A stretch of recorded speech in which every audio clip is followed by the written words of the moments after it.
When we talk about emotional triggers, um, I want to just perhaps highlight how often emotional triggers affect us. And I just want to speak from my own personal experience. I didn't realize until quite later on uh, in life that there are certain reactions that I actually uh, reflect on and activate on and actually respond with, that I thought that I was actually doing a good thing. Until someone pointed out to me that you have triggers. And I said, what do you mean by that? He said, when someone says something and then you kind of like either freeze or you actually begin to feel tense and there's a bit of a tension and you want to actually have a pushback. I began to think about how sometimes I respond, and I thought that I was actually just putting my case forward. And then I began to realize that God was like kind of working within my life in terms of the things that trigger me. And the thing that triggered me was the fact of being sensitive to failing. And because of that, every time when I don't match up or when things are um, not according to plan, I try to actually push back and give a justification, or I thought that would give an understanding, and that began to be a reflection of me trying to cover up what didn't actually happen or what failed. When I began to realize it, and for me, it's still a work in progress. And there are times when I realize that I kind of over express the situation or the circumstances. And I began to realize that I'm actually just trying to cover up or trying to push back because of that trigger. Because it could be a reflection of something that I failed or something that I didn't do completely. And so those emotional triggers are what I would call a conflict within myself. And for some other people, it could be different. It could be validation. It could be a trigger of abandonment. They feel maybe something happened in their lives. They feel that if this leads to be abandoned, they would cringe, they would push back, and they would. So we got to be careful to not allow those things to kind of hijack our lives. And so I call this emotional triggers as being so much of a conflict within oneself. Which brings me to the important understanding that conflict is something that we need to deal with and confront. It's not something that's evil, it's not a curse, it's just something that in our own human being that we need to deal with. And if you think about having two people, and we're just talking about two people, if you put two people together to do something together, you're bound somewhere along the line, you're going to have conflict because we have different personalities, and all those primary areas of conflict can come into play. I want us to go into the book of James, chapter 4, 1 to 12. We're not going to read all the verses, but some of the things why it is so important, how we need to learn to manage conflict within ourselves and with other people, and actually with God ourselves. And we'll touch on that in a moment. Let's just read James chapter 4. What causes fights and quarrels among you? Don't they come from your desires that battle within you? You desire but do not have, so you kill. You covet but you cannot get what you want, so you quarrel and fight. You do not have because you do not ask God. When you ask, you do not receive because you ask with wrong motives, that you may spend what you get on your pleasures. Verse 6 says, God opposes the proud but shows favor to the humble. Verse 11 says, brothers and sisters, do not slander one another. Anyone who speaks against a brother or sister or judges them speaks against the law and judges it. And so God really highlights in the scripture through the author of James how important it is that when we interact with one another, what is it like? What is the atmosphere and the landscape of our interaction? What is it like? And so we begin to see how important relationship is and how we're able to understand and communicate with one another. So I want to show you a picture of feelings. Now, on the one hand, you see that when feelings are not talked about, what they look like, because they're all mixed up. The other picture is that when you start to talk about it, you begin to be able to make sense of it. But so often, the feelings are culminated on the inside of us. Here's one thing that actually helped me, and I wish I learned this a lot earlier in life, that feelings are data. Feelings are information. And we do not have to allow that data to decide, to steer, and control our response, because that's how we manage our conflict, because our feelings get in the way. And our feelings are important, but how important it is how important we respond to them. Because sometimes those feelings is just what the emotion feels like. It doesn't have all the information. We need to look at those feelings and say, what is this telling me? Do I have all the information? Is it in the right context? Because if we don't, then we're just going to react with feelings. We're just going to respond with feelings. And at the end, we discover that actually those were just feelings, but they are inadequate, they are incomplete, and they don't match the real situation. And so conflict can happen if we just react according to how we feel. In 2 Corinthians chapter 10, verse 5, it says, we demolish arguments and every pretension that sets itself up against the knowledge of God, and we take captive every thought to make it obedient to Christ. So here's the thing that I have discovered, that this is the one scripture that I take very seriously, and I use it continuously. Because I realize that for me to be in control of how I respond to feelings and how I respond to things that are happening, that I can't just react and jump just instinctively and get the wrong understanding. And sometimes things can be said to me, or things that I have heard, not necessarily related to me. It could be things that I just feel, and I could be very depressed or down or upset. And especially when things are maybe not to me personally, which obviously it will have an effect, but other things that are around me, I need to recognize that I kind of need to take what is conflicting and put it out there and say, what is this about? And take those thoughts captive and then begin to process it, so that I don't actually become the victim of being carried by whatever is I'm confronting. Because it's very easy for us to respond incorrectly, incompletely, inadequately. And so when we have these situations where it's opinions, arguments, pretensions, things that are said, it's important for us to take captive. Paul tells us, take these thoughts captive to the obedience of Christ. And when we do that, we find that actually we're able to separate something that is disturbing us. It could be anxious thoughts, depressive thoughts, things that you're angry about, you're upset about.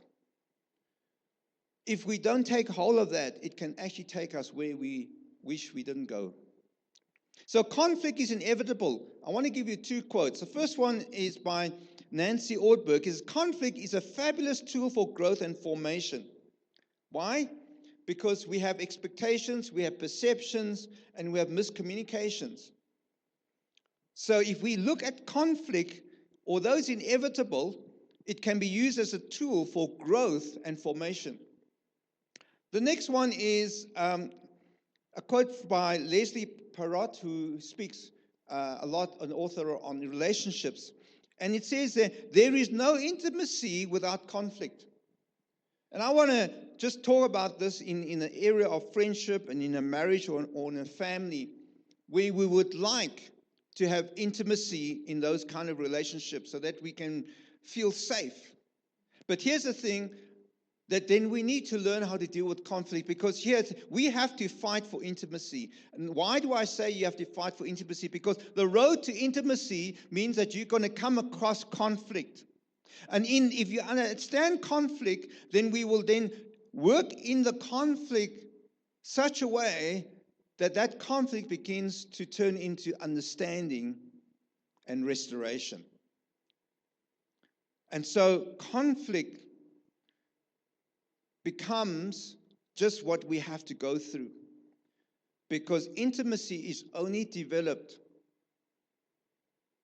believe it or not, through one of the avenues of conflict.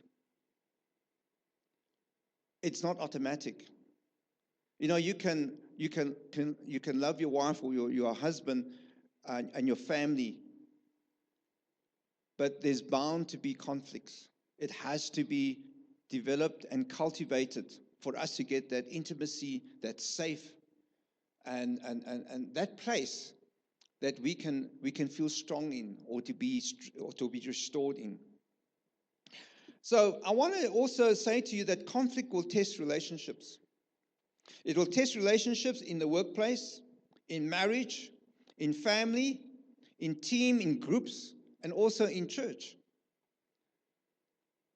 You know, sometimes we don't do well in dealing with conflicts in church. Why? Because there's a perception. We're all in the church. The church should be okay. You know, when you walk into the church, you think that you actually become someone else. You're not. You're still a human being. So we tend to avoid conflict, and that's where the danger is. You see, when we avoid conflict, guess what happens? There becomes a bit of a distance because we don't talk about it.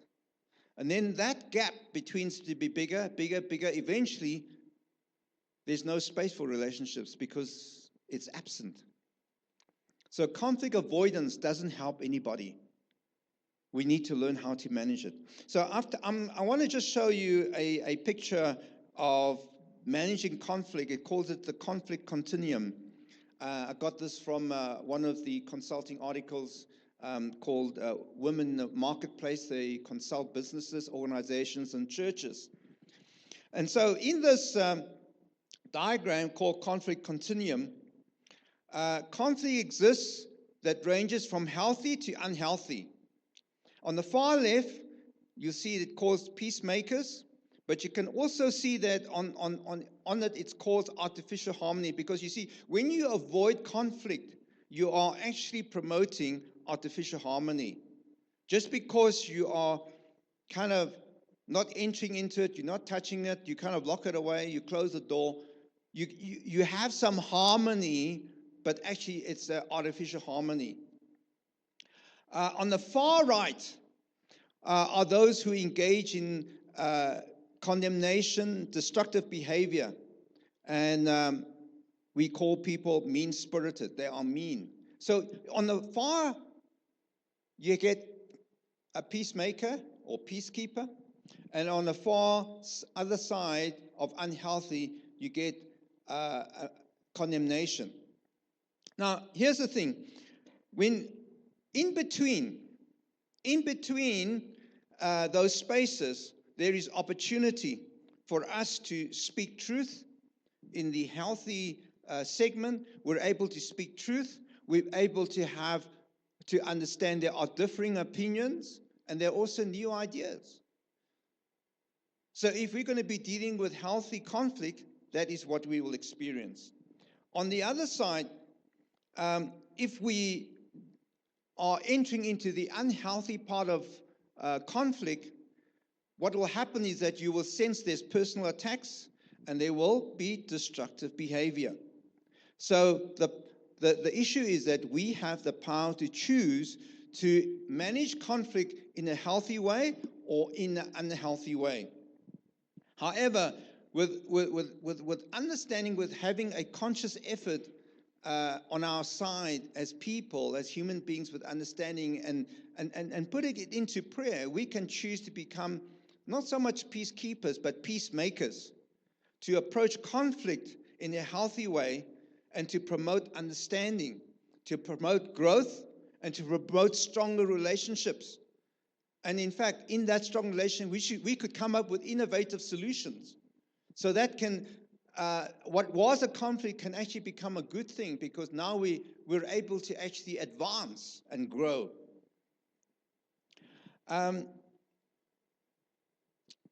James chapter 1, verse 2 and 3 says, "Consider it nothing but joy, my brothers and sisters, whenever you fall into various trials. Be assured that the testing of your faith, through experience, produce endurance, leading to spiritual maturity and inner peace." And so I think what James is speaking about here is that with God, in our relationship with God and with others, we don't know how good our relationships are unless we confront with something. And conflict actually tests that relationship. It's almost like a trial. See how it's going to work. But here's the thing, that when we're being tested for our faith, we actually begin to develop endurance. We begin to develop perseverance. And we get to grow our maturity, and we get to experience peace with one another and peace within ourselves. And so when we think of conflict, think of it as we begin to work correctly and manage it correctly. Guess what happens? It actually cultivates and develops maturity within us. It helps us to know how to do conflict healthily. And at the same time, when we do it healthily, we get to grow and we get to experience peace. The more we develop our relationship with God, and sometimes you don't believe it, but we have conflicts with God. Why? Because we don't see what God is seeing. So what happens? We say, well, He's God, I better not say anything. What you're doing is actually just conflict avoidance, which actually doesn't help you at all. So when we get together with God in our faith, it's okay to tell God how we feel. And just tell Him, I don't understand this. Instead of just kind of like pushing it down and not talking about it, like we do with one another. And God begins to help us to bring understanding to us, help us to learn to listen, and help us to mature. You see, the more we develop our relationship with God, the better we are able to develop our relationship with others. You see, at the end of the day, in fact, at the end of our lives, it is our relationships that will define us. Not what we have achieved, but who we were to those that are around us. You know, on our deathbeds one day, we will not long to be surrounded by our trophies, our certificates, our awards, our degrees, our accolades, our timesheets, but by the people who matter to us and to whom we matter. Let's pray. Father God, in the name of Jesus, we just want to pray, God, that you would help us to understand us and understand relationships that we have with you and relationships that we have with others. And that, God, that how we manage and understand conflict ought to help us to mature, help us to endure, and how we can be resilient to what we confront. Lord, we just pray that you help us today and help us, oh God, to learn how to manage our conflict and help us to understand conflict in its context. We ask this in the name of Jesus. Amen.